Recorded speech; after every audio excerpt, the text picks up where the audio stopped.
السلام عليكم ورحمة الله وبركاته. أصحابتك وحرن جنال كمركل السود وهذا أدي هذا وما سنتهين ما أنت واثنين وأنا كودا بشهر ديسمبر اللي بيتبنات سنة كلابا كن يشان يلا باتنك muuqaalkan waxaan rabaa inaan idinku wadaago gudoomiyaha gobolka Minnesota Tim Walz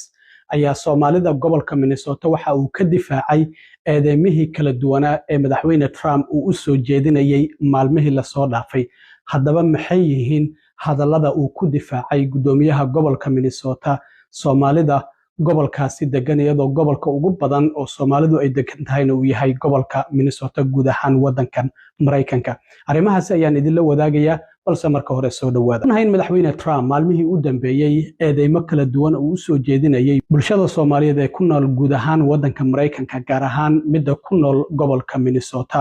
waa kii yiri balaayiin dollar ayay lunsadeen waa kii yiri gangis ayay noqdeen oo gobolka Minnesota ayay burburinayaan waa inaan wadankoodii ku celino arrimo kala duwan ayuu sidoo kale xildhibaanada laga soo doorto gobolkaasi